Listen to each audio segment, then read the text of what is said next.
Hi, welcome back to our channel. Today I'm going to explain you how do we use 2D sketch feature of Autodesk Inventor to make a 2D sketch which can be converted afterwards into a 3D models. So understanding this is very much required. It's something like foundation of any building. So if you can't build a foundation, you can't have your complete building or whatever it might be. So you can't have it. And this feature is bit complicated and this is very much necessary to understand. So I will be taking this lesson into multiple parts in such a way that I could explain you in a very better way. So now what I have done, I have made one part file. To know how do we make a part file, you just go to our previous video where I have explained how do we make a part file or assembly file or drawing files. So when you have your part file, you simply click on start 2D sketch. You have multiple options. You have start 2D sketch and 3D sketch. So once we'll cover 2D sketch, then we'll go to 3D sketch. So how do we make a 3D sketch? So now I'm going to click on start 2D sketch. So here it will give you three plane options: XY, YZ and ZX. So depending on which face you want to cover, let's say if I'll go for XY plane, it will give me my front face. If I'll go for YZ plane, it will give me the right, means the side face. So I'm going for the front view. So let's say I'm imagining front view of my product. So I'll go for XY plane, and what it will do is, as you can see, it's giving me a front view.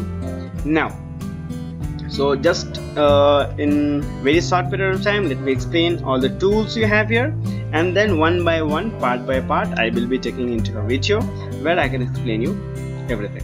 So again, you don't need to worry about this. Now this is line. So with this feature you can make line. You click here, you have line, spline and other options. Next you have circle. You have circle, center point, tangent. As you can see, the circle, different kind of arcs, slot, rectangle, fillet, chamfer, putting the text by geometry, point, project geometry, and this is create. Now how do you modify it? Means you need to copy the same feature again and again. You need to move, rotate, trim, whatever you have to do. Like you have already made the sketch and you want to modify your sketch. Next, making the pattern. So I'll explain you how do we use our already generated geometry to multiply it, to make it a multiple time geometry, and dimensioning. Now this is image through which you can have your sketch, whatever you have done for a prototype, and you can bring it here just for the reference purpose. It will not get converted into any sketch kind of stuff, but yes, you can bring it here. You can also bring a AutoCAD 2D drawing here for your conversion or any modification. So let me start with line. Making the lines. See, when you click on line, it will ask you for 2 points, coordinate, starting point and the end point. You simply press on tab and here you can give, so let me give 0 by 0. So and press enter. It has given me the starting point. This way, by just giving the coordinate, you can do that. Next is asking for angle and asking for the length. So what I'm going to do is, I'm going to give an angle of 180 degree. So it has given me a 180 degree, or let me change to 0 degree. It will give me a 0 degree. Let me give a 90 degree. It will give me then 90 degree. And let me give a dimension for let's say 10 mm. So it has given me a length of 10 mm. You don't need to give the points and all the coordinates always. What you can do is you can simply drag. As you can see, the constraints are active. You just give the dimension. Again, if you want to change the angle, you change the angle and write 45. Let's say I'm going for 45.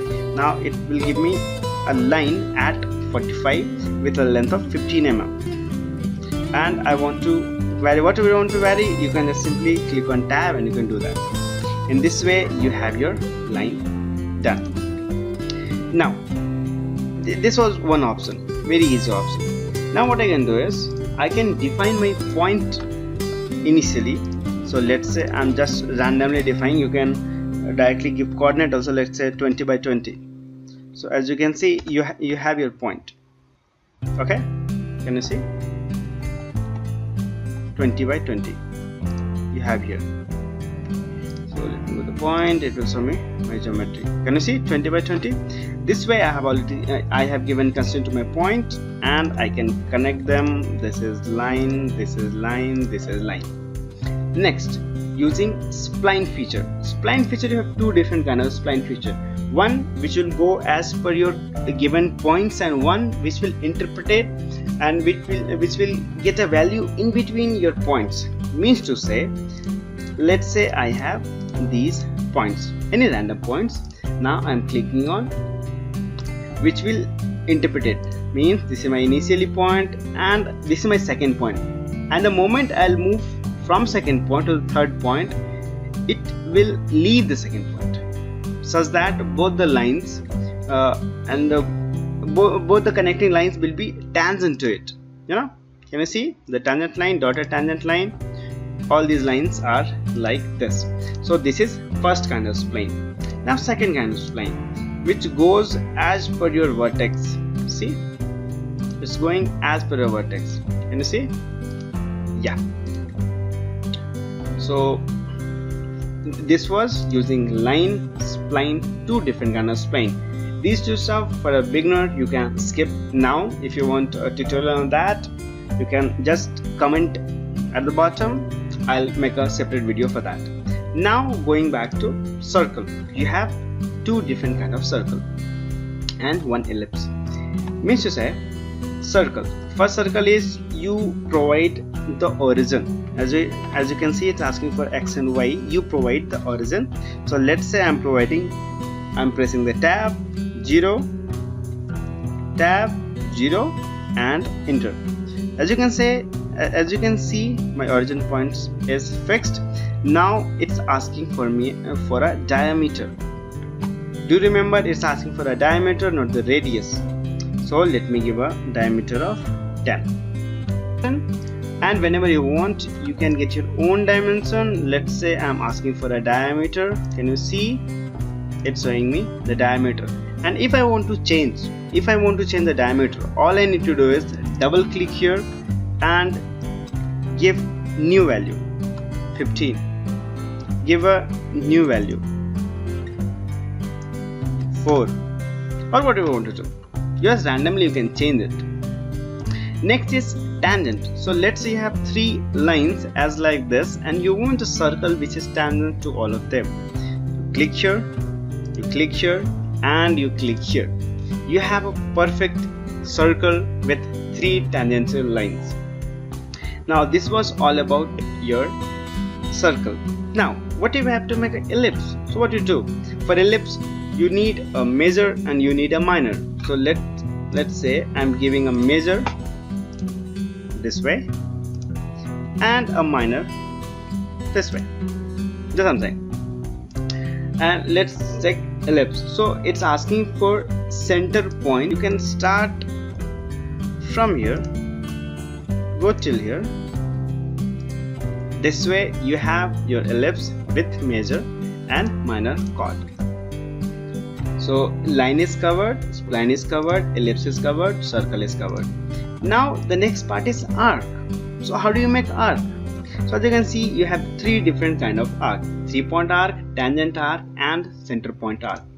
So for now, let me take 3 points and explain you how do you make a 3-point arc. This is my starting point, this is my end point. So I have fixed my diameter or the major.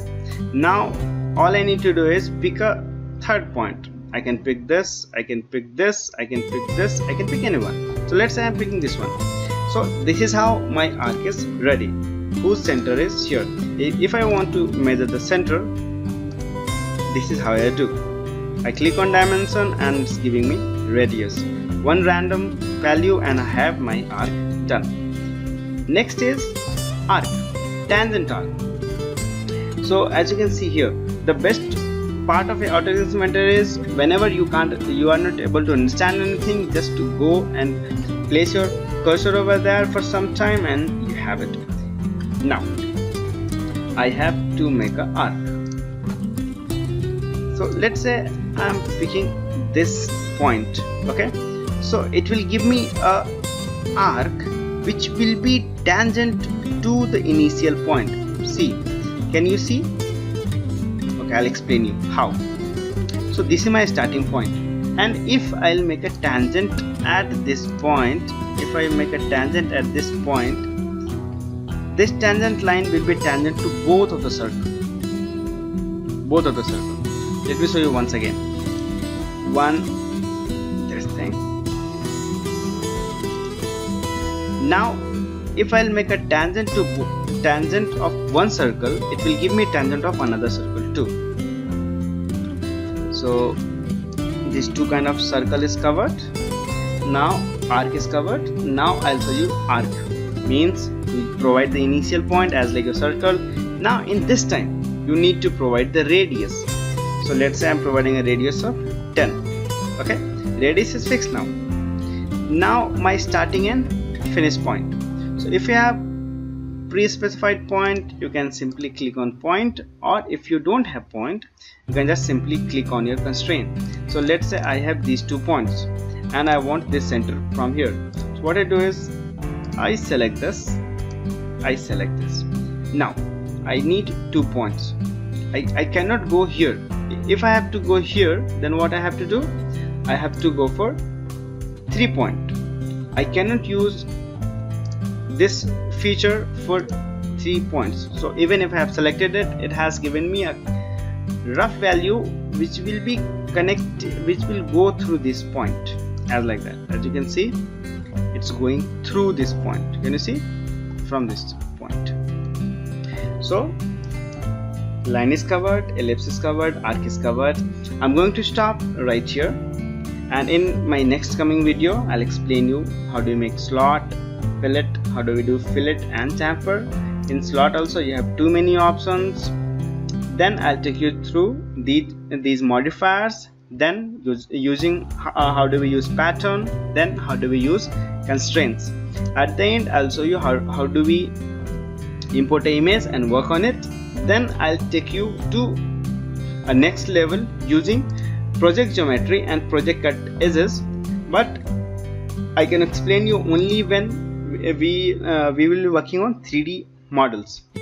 Hope you enjoyed our video. For any query, please do comment. We will reply to your every comment, every question, or you can also write us at info@yantrakdesign.com, which is mentioned below the video. And for further video, you can subscribe us so that it will directly go to your reach. Thanks a lot. Thank you for watching.